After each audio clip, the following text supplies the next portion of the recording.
All right, part one of relocating this rangefinder. The problem with the rangefinder right now, it's currently turned on, it's currently ranging automatically, so as you move around, it's gonna pick up your different yardages. But the problem is the distance from here to here. Let's go ahead and shut this off. Because the shorter that distance is, then the closer this is gonna be to your face.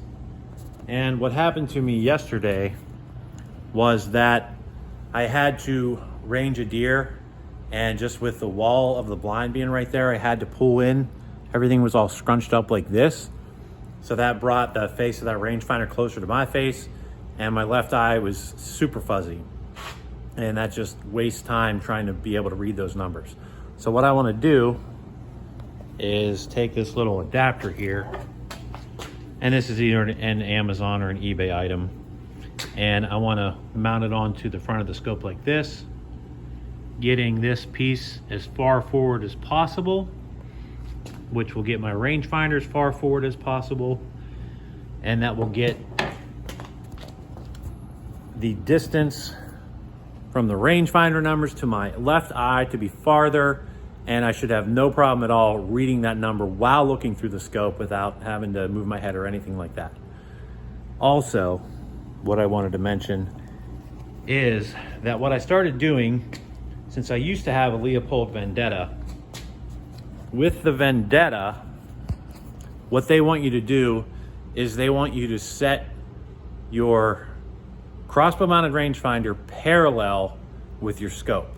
So instead of having them coming in and meeting at the same point at say 40 yards, which that works just fine. But instead of doing that, if your scope is here and your rangefinder's here, they want you to keep everything parallel. So you just take like a piece of graph paper, and if your rangefinder is over 2 inches and down 2 inches, then you just put a dot here on the on the graph paper and a dot here on the graph paper. Aim your 20-yard pin here and line up your rangefinder here.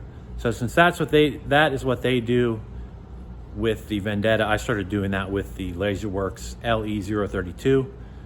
And so yeah, this is part one, and I'll bring you back in part two, so just subscribe if you want to see that. And this is one of the things I make. This is a bipod for the Ravens. It has 2 hanging points. It's also a kickstand, which comes in handy, and it works great as a lap rest if you're in your blind or in a chair. Also rests nicely on the rail. Like sometimes I'll put it where the left side is on the rail, the right side is on my leg, or the bipod can be on the rail in front of me with the back on my leg, so it's just right there ready to go. Backyardbrothers.com. Subscribe if you want to see part 2.